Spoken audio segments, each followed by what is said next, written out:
Look at everybody who knows he said the wrong name accidentally. Then Gerald actually is my younger brother, and he would love the fact that his name was mentioned here. So shout out to Gerald. That is my younger brother. He is awesome sometimes, most times. But yes, I'm Jerid, and I am the greatest reader alive. And I am from right here in Mississippi, Natchez, to be exact. You actually, and he said Natchez right, too. A lot of people say Natchez, but yeah. And we have Hanif Abdurraqib right here with me. First of all, give it up just off top.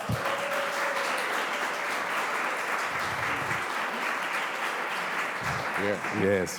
And Hanif told me not to read his bio like he always tells me not to read his bio, but I'm going to read some portions of his bio. Hanif is a poet, an essayist, a cultural critic from Columbus, Ohio.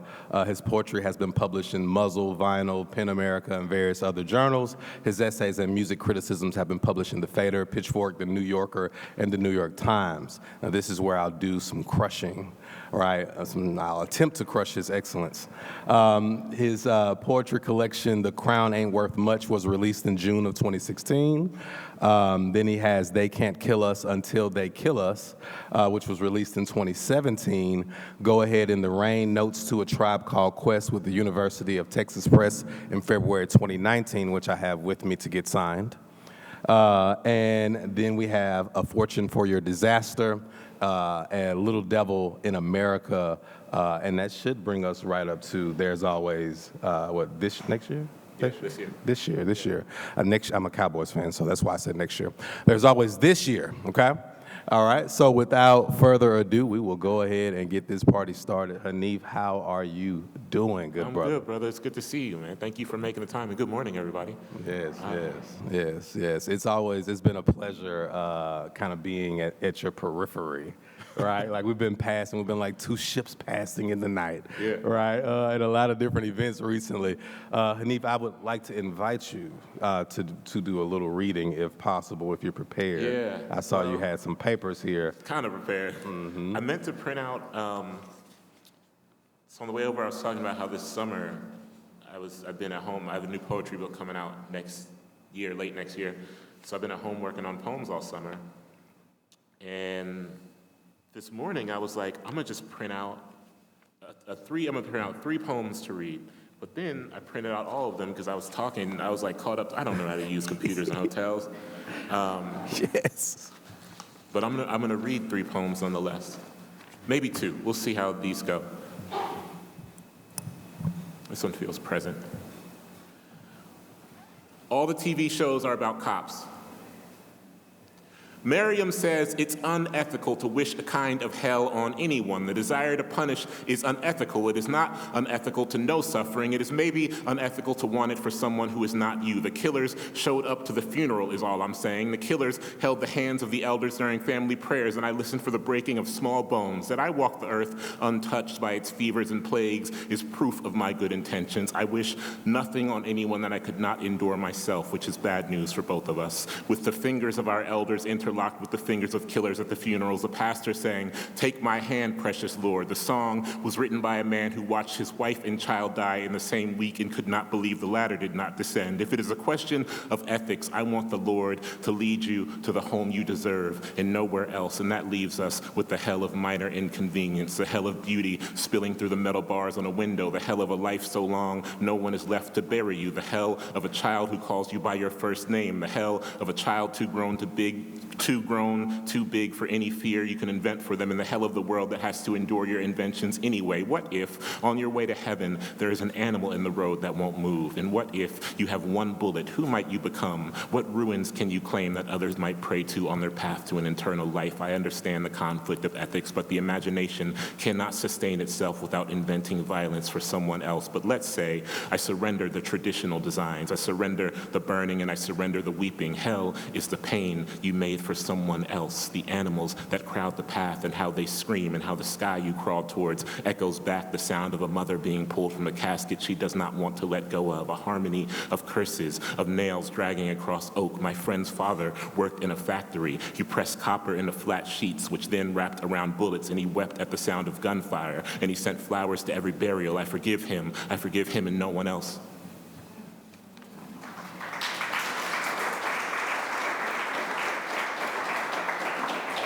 I don't know what the invasive species situation is like out here, but in Ohio right now, like the lanternfly is like a big problem, like a really big problem. And I had to get a tree cut down in my backyard like last week. And it fucked me up because like, I didn't plant the tree, I guess, and so I wasn't that sentimental, but it was like, and the person who cut down the tree was being very ominous about it. He was kind of like, once they finish with this tree, your home could be next. And I was like, the fuck you mean?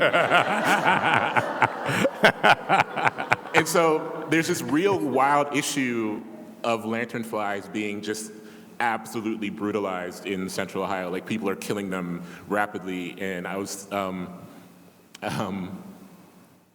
we're all friends here.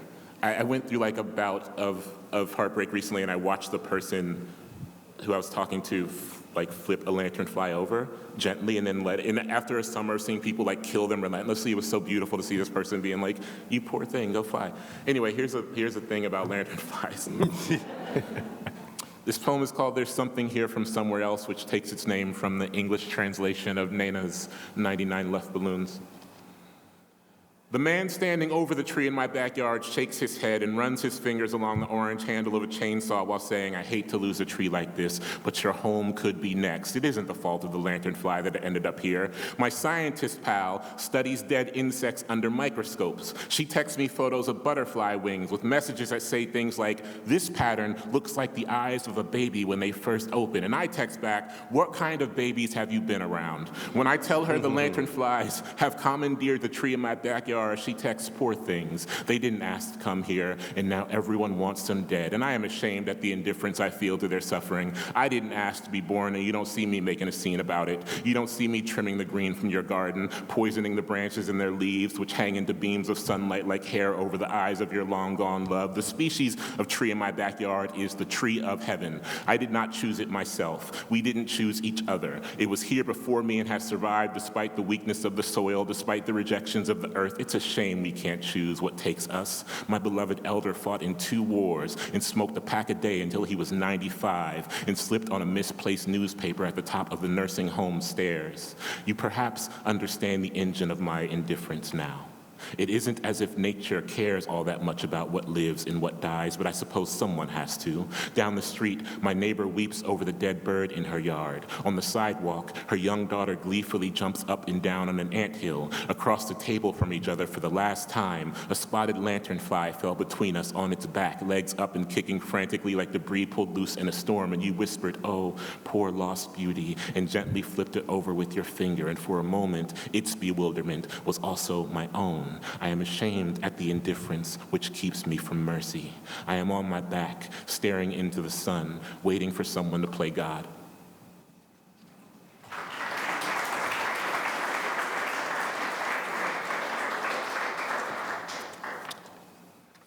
I'm going to read one more thing. I got asked to, and it's about to come out, so I feel like I can say this now. I was asked to write, let me make sure I can actually say this. Yeah, it comes out in like a week. I was asked to write, the Center's liner notes has a book. It's like a book instead of proper liner notes. And I got asked to write, you know, sometimes you get these asks from people and they don't actually know what they're saying. They're just like, will you write something? Yes. It needs to be 5,000 words. And to be much love to those people for thinking of me, but this was on a Monday. I got a phone call. It was like, will you write something that needs to be 5,000 words? I was like, oh, wonderful. How much time do you need? Like, how much time do I have to write this? And they were like, Wednesday night. Sound about right. It's like, people don't know what writers do. Like, you know what I mean? They just think words. Like, I think they think we're all at home. Fortunately, I am a very fast writer. So I did not tell them that. Yeah, I was, you shouldn't. For the sake of negotiation, you know what I mean? Where it's like, oh, God. Exactly, yes, you should. 48 hours, 5,000 words. Yeah, my God, yeah. Meanwhile, I'm texting my agent like, get as much money as possible. We got another one, you know. Anyway, I've been writing this series of poems that's like variations of themes on like Black gospel and Negro spiritual, so on and so forth. And given that Sinners has that really beautiful and also harrowing moment in the soundtrack and in the film where this little light of mine divides itself, and it's really beautiful, and then like it becomes very terrifying. Here's the thing. And so if you get the Sinner soundtrack, you can read this on the page, because it won't be in the book, because I signed it over to Sony. Variations on the theme, This Little Light of Mine.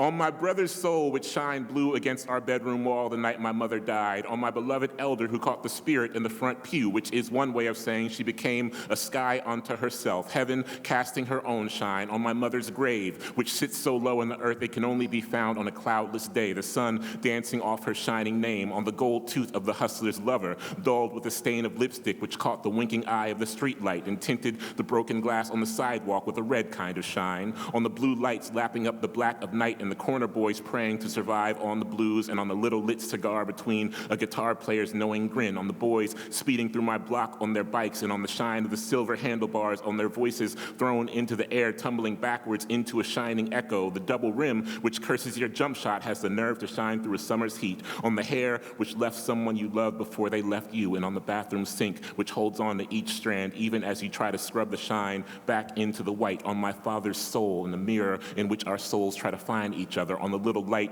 which twins a reflection. The gold shines, but so does the ache of losing it. The homie once tucked a pistol into his pants, and the shine of it made a halo on the concrete, and I told myself he'd never die. His casket was open so people could see the gold rings and the necklace and its gaudy cross. You understand it now. All my little light snuffed out, and still shines so loud the devil done snuck in.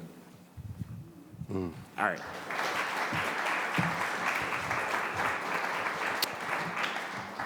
That was sexy. We thank you for that, Neve. That was a lot of dope stuff. It made me think about a whole bunch of really, really cool things. One of which, you call them lantern? Yeah. Yeah. So I think, and y'all can correct me if I'm wrong, like we call them lightning bugs, right? No, there's different. They're different. Okay. Yeah, the spotted lanternfly will fuck up a tree. Uh-huh. The lightning bugs are just chilling. They're Okay. mostly chilling. Okay. All right. The people, like the spotted lanternfly has not, in fact, like, is anyone from an area where the spotted lanternfly has become like a whole thing? Where are you from? Oh, it's worse in D.C. So what it's just eating up the trees? Yeah. Oh my gosh. What? They're beautiful, though. Unfortunately, they're beautiful. Okay. Yes. I mean, and the lightning bug is too. Who among us has not encountered something or someone beautiful and horribly dangerous? Listen. That's what I want to kind of talk about. When I was little, they would put me in this pool outside of my auntie's house, and there would be lightning bugs. Or at least that's what I thought they were. I'm not sure, right? They could have been these evil killer tree bugs, but because they were equally beautiful. But the reason I bring them up is I would try to catch them, right? And so I've been thinking about like this whole thing about like catching details. There's like this song, this random guy, he's just like, I just want to come down on swangers. And you do like this good job of that in like the prose that you write. And I was thinking about it last night, about the lightning bugs and about the way that you catch details. And I think you often write about consuming time and space through sound. Yeah. How music reshapes memory, refracts the world back to us. And I keep coming back to the act of listening in a car when I think about the work that you do, turning songs into like a form of moving architecture, a private cathedral on wheels.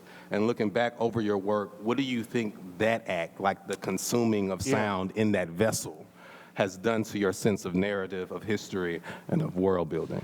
Well, there's two things that come to mind as an origin story for that. When I was a kid, my dad really shaped my listening. My father's a genius.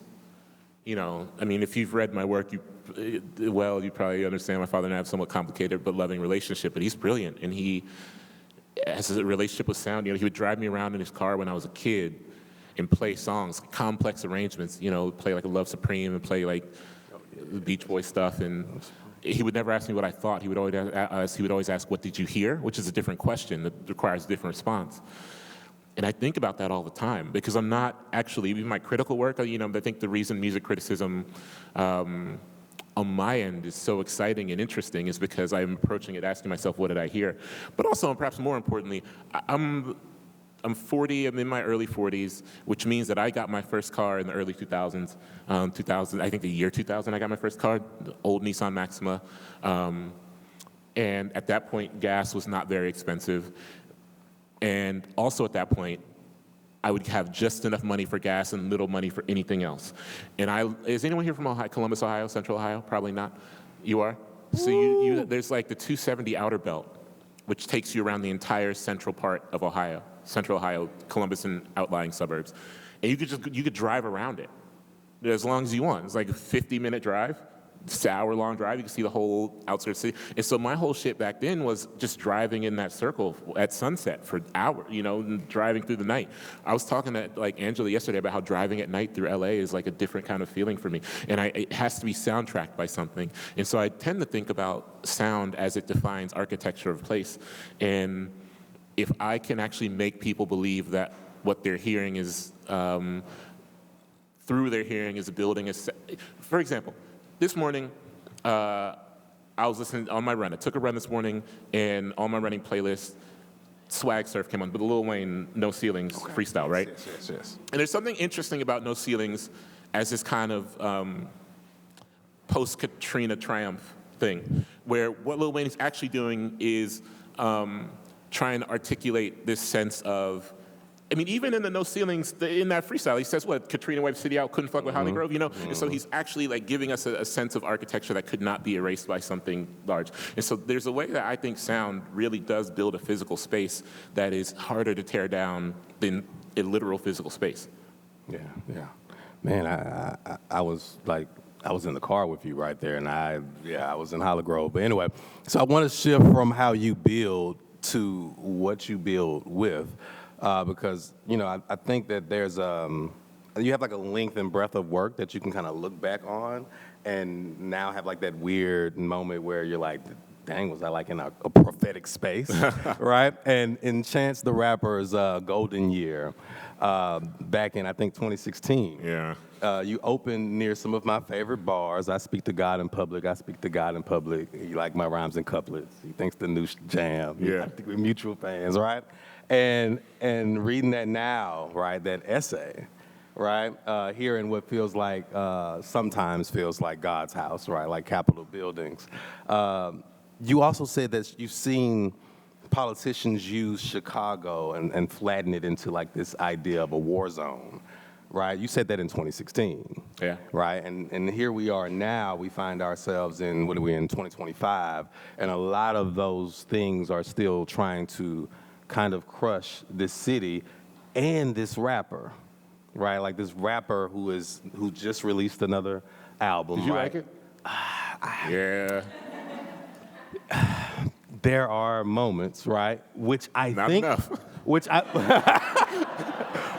but like I think is indicative of the times, Yeah, right? Like yeah. like the album, like that whole "Not Enough." Yeah.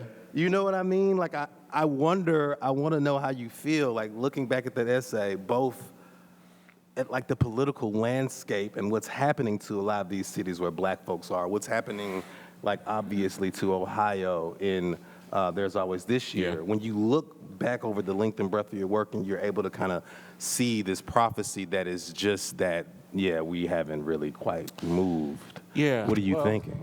And I write about this. I think a fascination of myself. I'm from East Columbus, which is a very neglected area. And I grew up in an area that was nicknamed Uzi Alley, right? Mm-hmm. But notably, the black people who lived there didn't call it that. Mm-hmm. We didn't nickname it that. Mm-hmm. We did not designate ourselves as too dangerous. And they called it Uzi Alley because it was too dangerous for police to come around, right? Which was fine by us. However, to name it that suggests that it is an area of no worth. It is an area where black people kill each other. And therefore, if we just leave it alone, they'll kill each other, and there'll be none of us left, and then we get to make whatever we want out of this neighborhood. Now, when you who do not live in a place and who are too scared to go to a place feel the power to name what a place is, or to name what takes place in that set of geography, what you're also doing is telling the people who live there to turn to their actual neighbors and become afraid of them. And I think it is on me as a writer, archivist, whatever the fuck, to not it was on me as a child to look around me and say, I'm not going to internalize this. It was on my parents, it was on my black siblings and my black neighbors to not internalize this because I didn't want to grow up afraid of black people. And now I think it's on me as a writer to really ask people, who is designating where you live as a war zone? Because surely it's not the people who live there. And to what end does that happen? Because if we think about what happens in war zones, in the aim of war zones, if we look at, for example, grandly, Israel's campaign in Gaza, it is to obliterate a population and obliterate a land, and not to no end. It's not like, okay, we're going to obliterate this land and wipe all the people out, and then we're just going to chill, you know what I mean? It is to expand and colonize. Yes. And that is not that far away from what we see in the American psyche. And so gentrification doesn't happen because someone just shrugs and says, well, an ice cream shop would look better there. It happens by demonizing the people who live in a place and then saying, if we just demonize this place enough, it justifies an erasure. And so, and there's always this here, it was very important for me to talk about loving gang members and growing up around gang members. Bro, that's literally what I was thinking about. Because what you're also simultaneously doing there is showing there's, Testing. All right, there you go. Okay, yeah. So all I said was, bro, I was literally just thinking about that. But what you're doing in the essay where you're talking about your dad shooting the ball one time, yeah. Right after that, there's this part where you talk about how he talks about falling in with the wrong crowd from like a parental space. And that's like an agreed upon custom, like in like the Western world, right? This idea of falling in with the wrong crowd. But you challenge that and say that this could be the crowd that knows him best at that time. Absolutely. And I think about this lineage that you're tracing of basketball, and I was thinking about like this lineage of gang membership that is, for better or worse, like my father created his own gang and I created my own. And it was comprised of the people who knew me best, for better or for worse. Or for worse. But also, the gang as it functions, I grew up around gang members. I grew up loving gang members. I grew up like I still love folks who grew up gay because the function of the gang is to protect the nation. Like that is the foundational function. And I'm not saying everybody go out and join like the Rolling 60s Crips. I'm saying the Rolling 60s Crips exists for a reason. Get that on record. You know what I mean? And that reason is to keep a border safe. Yeah. Because when you do say, this is the other end of that. It's one thing to be like, well, people in my block said, the state said that the police would not come to my neighborhood. Okay, so with that in mind, we have to take care of each other. And we have to take care of each other on every front. I love talking about the Panthers and their breakfast programs. Them motherfuckers also had guns. Yep. You know what I mean? Yep. And so, and those guns serve their purpose. Mm-hmm. And it is not just a function of who gets to be in, it's who also has to stay the fuck out. I was just, because you have to negotiate. Yeah. I was going to ask, what is the negotiation like with yourself, considering, like you said, you can be a fast writer, but I know you also have been on record saying that's because a lot of the writing has taken place in your head already. Yeah.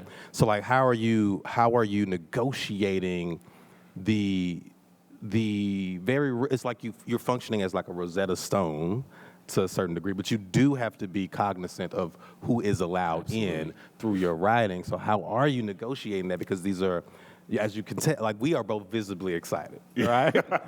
But how do you negotiate that protection and relationship with both goodness and sometimes like the very real necessary action of violence? I refuse, I'm big on refusing explanation.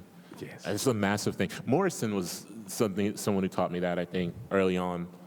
And also Gloria Naylor. And even before that, Virginia Hamilton in the book The People Could Fly, which I love deeply. There's this refusal of explanation because, a material example of this. In A Little Devil in America, there's this essay on spades.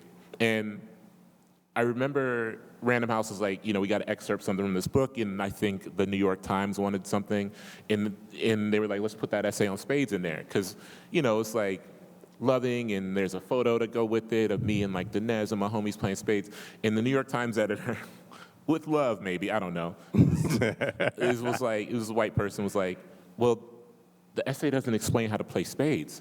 And I was like, well, one, That's not functionally good for the writing, for example. There's at no point in this essay do I need to detour and be like, okay, here are the rules of spades. 2, the actual function of the essay is operating in opposition to having to know how spades is played. But there's this desire, I think, there's a hunger for everyone to feel like they're in on everything. Instead of saying, I'm willing to receive that which you are giving me and taking, this is the idea of, look, I grew up reading a lot of, the most formative critics for me that I grew up reading were white. And I love Lester Bangs. Lester Bangs is so important to me. And he wrote about The Clash as though I already knew who they were. And that was also important for me because it allowed me to seek them out on my own terms. You know what I mean? Like, Greil Marcus was writing about Sly Stone, Sly Stone was like a neighbor of mine. And that was also important for me, you know? And so to have these moments, I don't want to rob any one of those moments.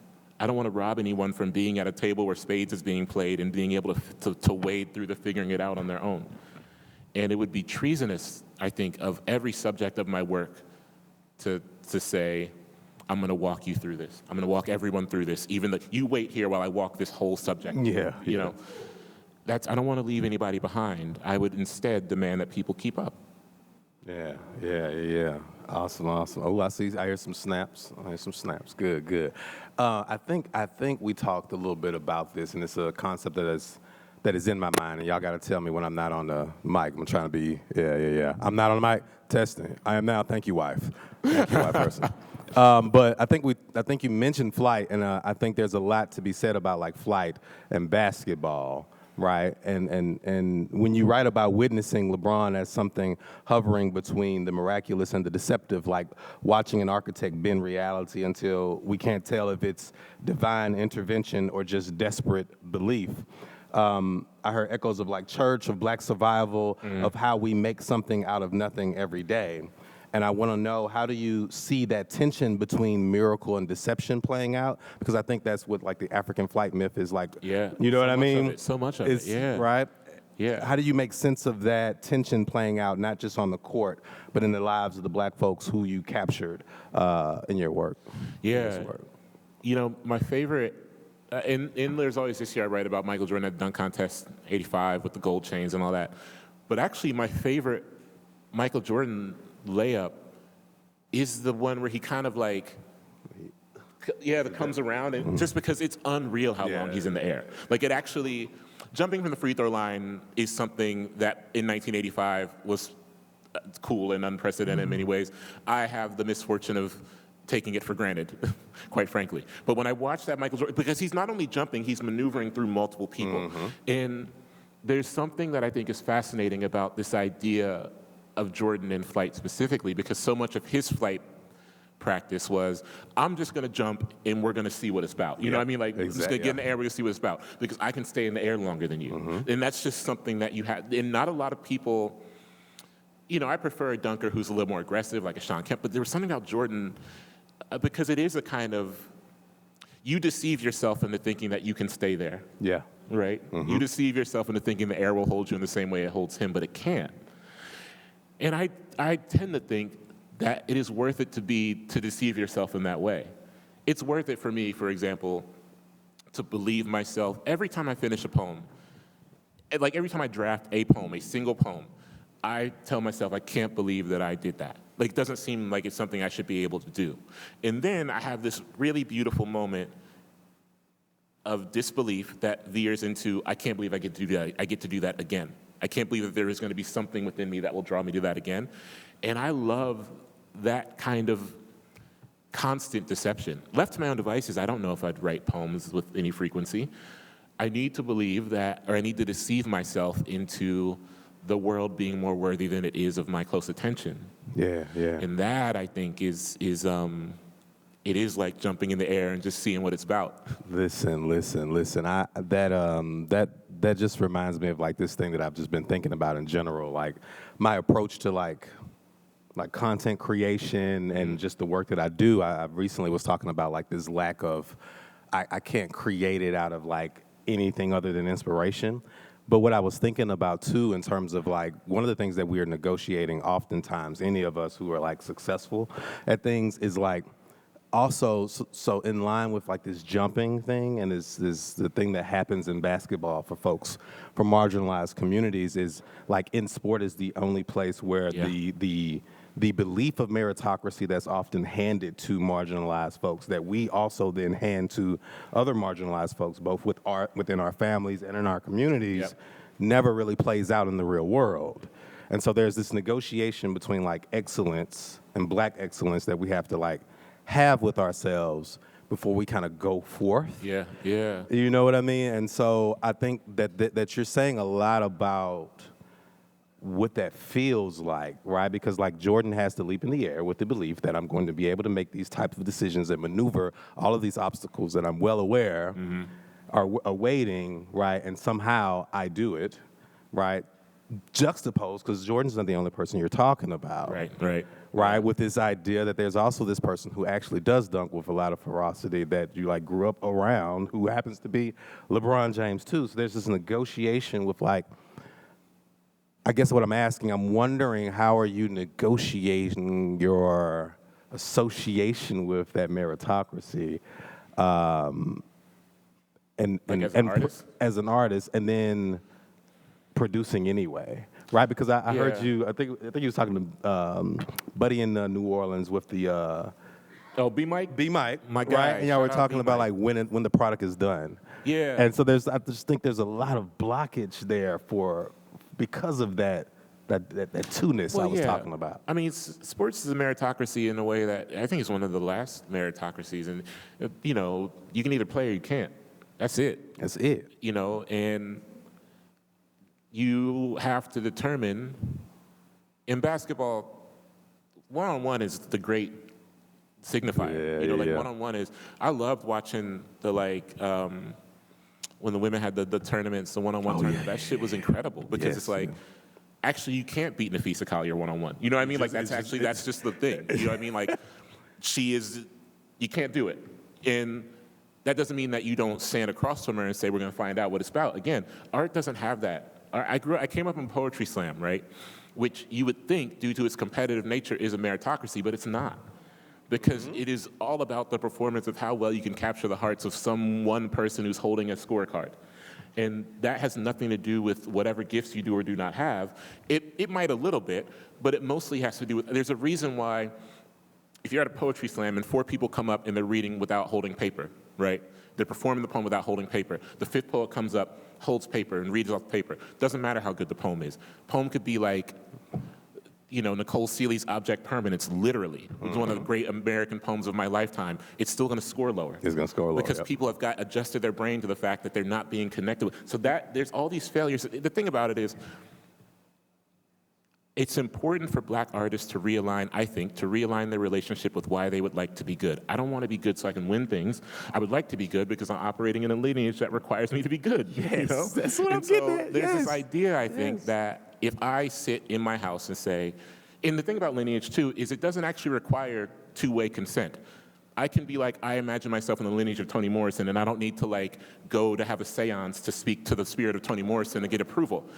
What I am saying, though, is I am responsible as someone who believes myself, and as someone who has a lineage of living writers. My mentor, the first writer who ever took me under their wing and taught me well and loved me well, was a poet named Scott Woods in Columbus. That motherfucker lives 5 minutes from me. And so I have to be good not only for the ancestor who has lived and worked millennia before me, I have to be good for the motherfucker who lives 5 minutes from my house, who will want to see my work, who will push me on my work. And so I want to be good because, to go back to Jordan, I hate sports cliche, but I also came up playing sports. And so I also had a coach who would be like, we would have 6 a.m. practices, and he would say the thing that all coaches say in the morning, where it's like, only people awake right now are us and Michael Jordan. And it's like, that's probably not true. I'm sure he's hungover. Come on, exactly. Yes. But to take that approach into my life, I would like to be good because somewhere where I am writing, E-Viewing's also writing, Kaveh Akbar is also writing, Angel Nafis is also writing, Jason Reynolds is also writing, Amani Perry is also writing. I'm not saying this because Amani's in the room. I read the new shit and I was like, that was her back there. You know what I mean? I read the new shit and I was like, oh, I have to be different. I have to actually be different than I am. Yeah. You know? And so if you are tapped in with the work that the people you admire are doing, then you can't be stagnant, and you have to actually want to be good so that someone you admire holds a book of yours and says, I have to be different. I got to do a little bit different. And so that's kind of, I'm not interested in the, I also get that it's one thing to be like, I don't care about awards after having won things, but my first heroes, my first writers I loved were like locked up with me, you know, like were people who were like street niggas, like literally, you know? And so I don't have the patience for, yeah, I should probably stop. I'll just say that I'm operating in a living lineage that requires me to be good. And I think it is a, like when I heard it, right, like, and I don't know if you actually said it like on the camera or not, like that you're writing into that lineage, right, both living and, you know, on the other side, right? But I think it's also like a safety, right? Like if you, because now, so for instance, even last night, you know, I brought the printer and I was like, because of what you said, because I might have the laptop instead of the cards, right, then I'm not as like brilliant as I am, right? But there's like this safety in the idea that I know, first of all, that I'm not really probably going to look at this as often as I had probably tricked myself into thinking that I have to, right? Because I know that I've done like work that's good enough for my grandmother. Absolutely. You know what I'm saying? And so now I can find like this stopping point that at first I'm like debilitated by. You know what I mean? And reconnecting with that, like you said, brings me that joy in the creation, right? And we're also from an oral tradition, too, which means that like when I said this maybe recently too, but in my first book of poems, The Crown Ain't Worth Much, there's this series of poems in the voice of my barber, right? My old barber. Now he's retired. Well, is the nigga Did you retire him? I mean, jobless? Sometimes they need to retire, you know? Nah, I got a lot of love for bro. But these poems are in his voice, right? And in all through the talk about that book, people, mostly not black people, would be like, how did you capture this kind of like authentic blah, blah, blah? And I was like, that's just how that nigga talks, actually. Yes. That's just, I just transcribed, like literally, I just transcribed his language. So I think people have a hard time understanding the function of the oral tradition, where it's like, the people who I love most, my grandmother, my father, my mom. My father's one of the best storytellers in the world. Yeah. And I know that because he only has about like 7 stories total. But I've heard 100 versions of each of them, and they're all compelling. Like each of them are compelling. You know what I mean? Like he tells this story about like how he and my mom moved from New York to Ohio, and then my mom's like yelled at a kid in the street, and my dad had to be like, yo, you can't do that here in the Midwest. He's told that story my whole life, and every time he tells it, I'm like, what happened next? Even though I know. And so to embrace that too, to embrace this lineage of there's a responsibility I have in the way I actually speak out loud. There's like responsibility I have not just in what I put on the page, but the words I put in the world. Bro gonna flip out. You hear that phone going off? I think, no, I think that's just, that's somebody I'm joking. phone. Sorry to put you on blast. Listen. What you're pointing out, and then I'll take questions. But like, I was talking to my wife. Will get me if I don't say this. I was talking to Kiesa yesterday on the podcast, on the podcast that I will be launching next week. But I was talking to Kiesa literally like 2 days ago about like this oral tradition and how I'm like able to hand down hip hop to my son in the car. Like literally, like last week, it was like, okay, son, today is do or die. We're gonna be pimping, right? And you know what?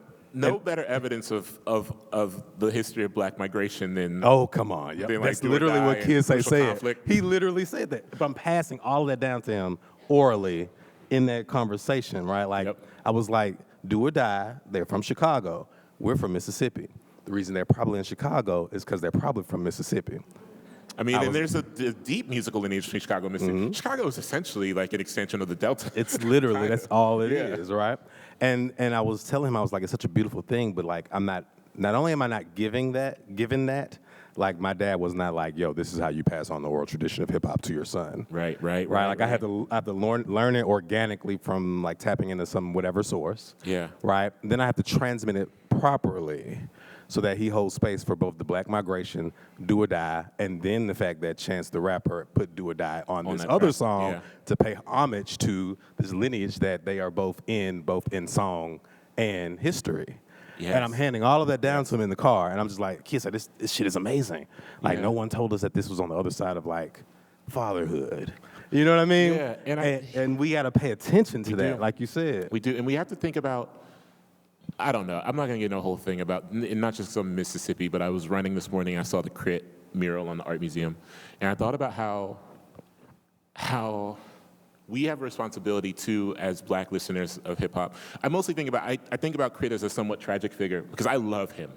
I love his shit like so much. One of the best live experiences I've ever seen. I love music deeply. One of the best things for me is seeing an artist in the moment, seeing an artist play a hometown show in the moment right before they blow up. So I saw Crit play a small club in Meridian while like Hometown Hero was big. And it was so beautiful to hear him. He played that song like 5 times in a row and people were just losing their minds, you know what I mean? And like it was so beautiful to hear this like Adele sample ringing out in a very tiny bar. And when Crit got big, a thing that devastated and frustrated me was seeing so many Black critics talk about like, well, we can't understand what he's saying. I was like, are you people out your fucking minds? Do you not have, where are y'all from? Where are y'all people from? Yeah, that's what I guess. And it was, and I think like there's been a lot of corrective history on that, but I was like, no, I'm not one of those people. I don't hold That's grudges. not where you were. Yeah, I'm not like, I'm not gonna, but I'm gonna remember every single Black critic who was like, I don't understand, because that actually hurt and harmed his career. Because people took this assumption of like, we don't really need to listen to these Southern guys. When it's like, if you understand Andre, if you understood Do or Die, if you're from the Midwest, if you understood Bone Thugs and Harmony, it's not a real leap. Any Peter Petty, but if you understood that, you can understand Bubble Kush. Yeah. It's the same. And so I think about this too, about the oral tradition and how we sometimes fail each other by whatever shame we might have about our actual real heritage, right? Because I think some of that was shame. I think some of that was Black folks being for sure. like, oh, you don't understand these Southern niggas. And I thought about that too, and thinking about the oral tradition and how it functions. Word. I love Crit very much. Word. Well, we will open the floor for questions here.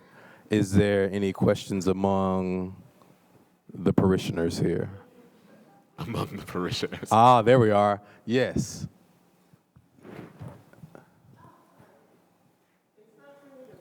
Uh-huh. Hey, yeah. What part you from?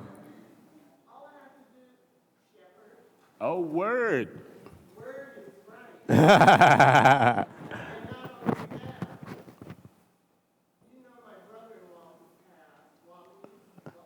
Yes, Wally Neal. Wow.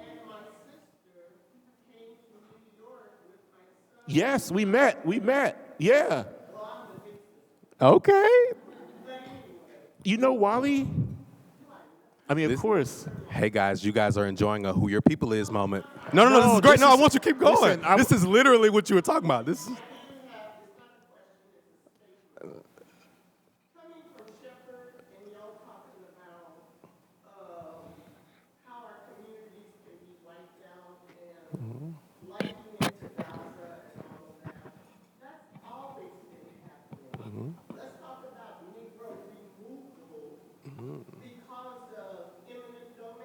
That's what happened in Sheffield when that freeway, what was it, 670. Yep. to the airport, so people didn't have to pass the Black. Yeah. And then the other thing, I have never been marching. Hey, come on now, sister. Let me tell you something. I'm going to tell you what I tell my wife. You are 200% right. Everything, I mean, I'm with you. Yeah, but I didn't have to agree with you, right?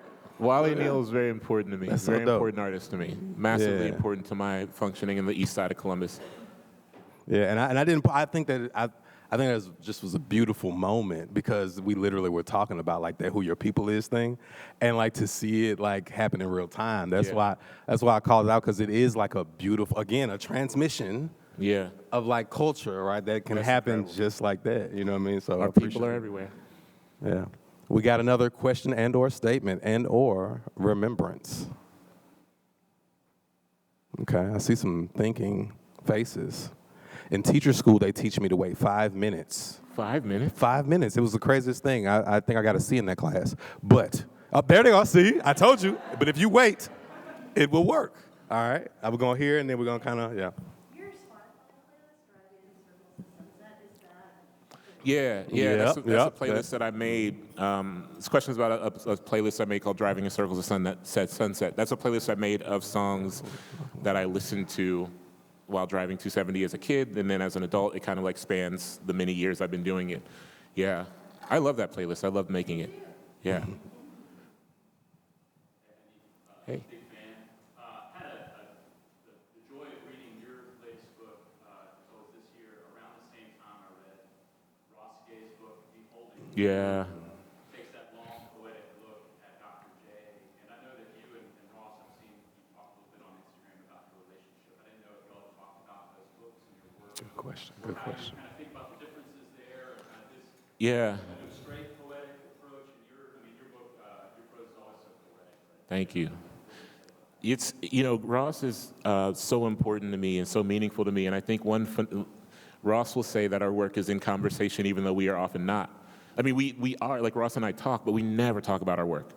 Even when, I don't know if people have ever seen us do, because we do like an in-conversation thing once a year, because one of us always has a book coming out once a year or something. And it's rarely about the work itself. And Ross has this phrase he uses when he refers to that, which is non-citational fucking around, which I really love. Because I tend to think, I didn't read Ross's book when I was writing There's Always This Year, only because I was afraid that it would too closely mirror it. And then it just happened organically. I really think that Ross, I love Ross so much, man. Like, I really do. There are writers I admire, and there are writers I love deeply, and sometimes that's not the same thing. And with Ross, it's the same thing. And he's so principled about his affection. That's like, to have principles about what you love is challenging, I think, because there is so much to hate. And I would prefer, I think, to spend really slow time fixing my gaze on the one thing. And Ross really allows for that. Like Ross, I don't know if folks here have read Ross's poems, because I feel like now he's a nonfiction writer, essentially. But the title poem of Catalog of Unabashed Gratitude is one of the greatest poems of all time. And it's so great because actually not a whole lot happens, but it's also like 20 pages long. And it's mostly just Ross being like, I would like to end this poem, but actually I'm so excited about being alive. You know what I mean? And then the thing he does at the end where it's like, the child in the dream becomes him, that shit is fucking wild. The first time I saw him read that poem and I heard that, and that Volta happened, I was like, no way, except I did it out loud, and I was very embarrassed. But I think there's this thing about me and Ross's work where we're kind of in pursuit of how long can we look at something and make something useful of it. I could have written about Jordan at the Dunk Contest for like 40 more pages, if not for having an editor. A good editor. Because that section was about like 25 pages longer. And she was like, okay, like this is really beautiful, not serving the propulsion of the book.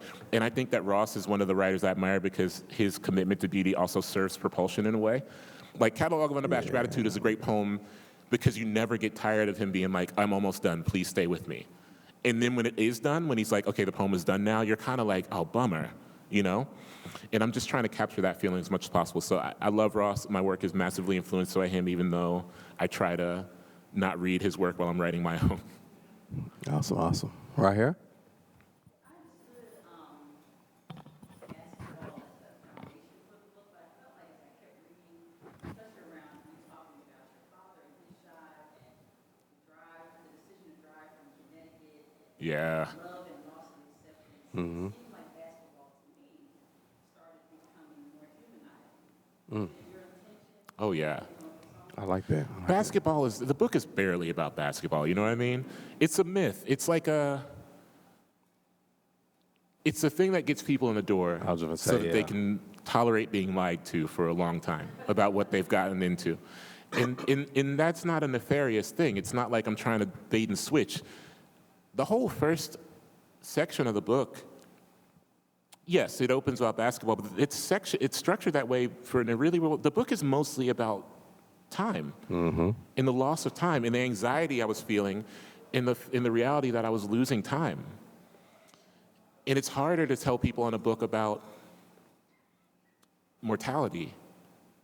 It was Mary Oliver's birthday this week, and I think about Mary Oliver all the time, much like I think about Ross Gay. It's so much harder for people to be like, yo, these Mary Oliver poems are straight up about dying. All of the poems that you see stitched on fucking bath towels or in Etsy quotes or on Girl Boss, whatever. That's actually about dying. Yeah. People are not interested in hearing that. They would rather hear this poem is about a flower. So if I can say, this book is actually about basketball, that gets people in the door, and then I ask them to consider something greater. And I think aboutness is a myth. Aboutness is a flawed thing. None of us in this room who write, who sat down, I'm so sorry to mention you. I hope I'm not embarrassing you, Imani. But like, Imani, is your book about the color blue? No. Exactly. Yeah. Yeah. Like, that is the thing. And it's in a lineage too, because like Maggie, if you ask Maggie Nelson if Bluettes is about the color blue, only vaguely, right? These things exist because as writers, I think or at least I require a container through which I can play around it. But the container has to be malleable, right? I always think of it like a theoretical framework. Framework. Yeah. Now, the good thing I think about There's Always This Year, I think the thing I hope, when I was a kid, there was this fantasy writer named Lloyd Alexander who I loved a lot. And he wrote this fantasy story about a boy who it was about a body of water. And you walk to the body of water, you look in the body of water, and what you want most is reflected back to you. So if you want to be a king, you will look in the body of water and see yourself in a crown. The idea of There's Always This Year is trying to create that body of water in text form. If you want a book about basketball, you will look into that book and you will see a book about basketball. If you want a book about fatherhood and parenting, in the tight connection or flimsy connection between father and son, you will look at the book and see that. If you want a book about mortality, you will absolutely see that. If you want a book about place, you'll see it. A Little Devil in America was the same thing. So much of my work is saying, I just want you to show up to the thing and we'll figure it out along the way. And then whatever it takes to get you to show up to the thing, we'll get you there. If I have to be like, spades is fun, that'll get you there. If I have to be like basketball is cool, that'll get you there. And the reason I do that is because I am not under the impression that I know everything or anything. And so when I say we're going to figure it out together, I mean functionally, I am offering you a collection of things that I am working through that I'm projecting upon you. And what I loved about being on book tour the most all through last year was that people would come up to me and we would work out these projections together. And so functionally, I've conscripted everyone as my therapist. Yeah. And I think some of the stuff you're dealing with, like, the invitation is what's so important because a lot of the stuff you learn about, so for instance, like I don't think of spades as something that I can immediately just tell you everything about right now. No. You got to play it. Got to play it. Then you got to play it in different places. Yes. You got to, you know what I mean? And so I think like you would do us a disservice, like you said earlier, to like hold our hands through the thing, right? Absolutely. Because the way that I play spades at 30 Phillip West Road might be different than the way that they play spades, you know what I mean, in the other area. Yeah. And so I think the invitation is very important. Yeah. Yes. We are approaching our final minute mark. The quick time is moving, just like Hanif said. One is last there quick one? question. Will there be one? The doors of the church are open. But not for long. I'm looking. All right, there it is. I told y'all 5 minutes. If you're an educator, test it out. That question will arise. That's wild. That's what they teach us. That's I was impressive. like, 5 minutes. Yeah. So there's a scene in Sinners where Delroy Lindo tells a story about a lynching, Yep. and then he can't talk. Yep. He just starts. That shit's gonna win him an Oscar. That's just that scene alone. Yeah, for that real. right there. When I seen it, I said, he got him. Got him one. Other than that, in your writing too, where words kind of blend into music. Yeah. I just wonder if you talk about that scene or. I do. You know what you should do? I'm gonna now I feel like you should go and pre-order the Sinners vinyl, just for the book, because I do write about that in there. I think also I think a lot about how the space between grief and sound, like how grief is intertwined with sound. I've been to a lot of black funerals. I've been to a lot of black funerals and black churches, and I'm so moved by the way that grief and sound move hand in hand, be it through like the second line is a function of that, but also just like the gospel song is a function of that, in the place where the gospel song becomes like a wail or a cry, or like I was like looking at, or even the way that the funeral becomes a place to show out. It was Otis Redding's birthday on Monday. Yes, if you're wondering, I do have a catalog of birthdays in my head. And I was looking at photos from his funeral. and I don't know if anyone's ever seen the photos from Otis, but people were like Percy Sledge, like Sam and Dave. People were showing out, like dressed incredible, and I mean like above and beyond. And even that, I think, as a manifestation of grief, is a kind of sound. To show out is a kind of sound, you know what I mean? Like to show out even in silence, to show up knowing that you are competing against other people's flyness, you know what I mean? And to outshine that flyness that you thought you could not get past. That is a kind of sound too, or that presents a kind of volume. And that, to see that manifested in the grief of Otis Redding's funeral and the amount of people who were like Percy, I would recommend looking up Percy Sledge at Otis Redding's funeral. He looked amazing. I mean, like, amazing. And like, I love a place, where Black people go, where they go beyond language and create sound. I love Aretha's Amazing Grace in part because there's a scene in the Amazing Grace documentary where Clara Ward is like in the front row while Aretha is singing Never Grow Old. And I don't know if folks have seen Amazing Grace, would recommend it. And Aretha's version of Never Grow Old is like so expansive, it's so long. And there's this part where Clara Ward like has a look on her face that is almost pained. It's almost like she's in pain. And she's like sliding down in her seat while C.L. Franklin, Aretha's father, is like trying to console her. And what she realized is that the sound, because Aretha at that point is barely in a place of language. She's in a place of just harmonizing. Something is being extracted from her body. Like there's actual pain or anguish or grief that is leaving her, and she is cleansed in a different way. And that is causing this reaction of like, there's a weight that is being pulled from me and I have to like slide down in my chair. I love what sound can do to us. Maybe this goes back to where we started. Like I love the fact that when I'm listening to music in my car driving at night, it transforms the city. Nothing does that like a song to me. Yeah. Nothing. Yeah. The movie High Fidelity is stupid to me for a lot of reasons, but it's like formulaic core question of what came first, the music or the misery, is such a stupid one. Mm-hmm. And people have been, it's the fucking, like, you know what I mean? Like, music ignites what is already there. So misery is what existed first, and music is the engine which drags it out of us. And I think to think about sound as something that is pulled out of us in order to pull something out of other people is really vital. Also, since we shouted out my brother Gerald, I'd like to shout out my homegirl Pip, who did the Crit mural that you talked about earlier, and we were most certainly in the wrong crowd when we were growing up. And she did that too. Wait, is she here? Probably not. Nah, she's not here. Please but she does a whole bunch of dope please art around. Extend my gratitude. Yes. See, that was really moving. I'm such a Crit dude. Like I love Crit so much. Yes. Has never gotten the flowers he's deserved, and to see that mural this morning on the run was like really heartening. Word. Okay, you will be our last one. Go ahead.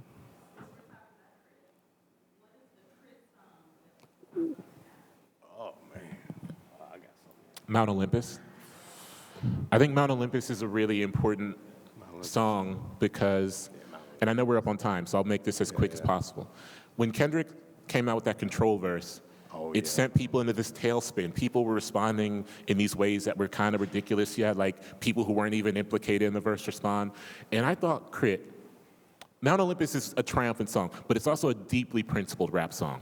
Because what Crit is saying in Mount Olympus is, oh, so now you care about the South. Mm-hmm. Yeah. Now, because it wasn't even a response to Kendrick. It was like, oh, interesting. Mm-hmm. Now people are interested in this. And it was actually him enraged at this kind of theater. And I think Kendrick being my thoughts on Kendrick, I like Kendrick, sure. But in a time where like rap beef is really not staked on any principles, maybe Pusha T is very principled. Yeah. People can enjoy Not Like Us and all that. Don't think it's that principled of an approach because that motherfucker was on stage with Dr. Dre. So, I like the song. I think it's fun. Also, that Drake Kendrick is it's not a beef rooted in principles. Crit was taking an approach that was like, I'm from a place that has been maligned and disrespected for a very long time, and I'm actually not going to take part in your theater. And you actually, not only am I not going to take part in it, you don't get to use my name, you don't get to use this place I love, you don't get to use these people. I thought it got lost in the kind of tidal wave of all the Control responses, but I love that song. I think it's so important, and I think I would love to see rappers be more principled in their approach to beef. Swag. Thank y'all so much. Thank y'all. Thank you.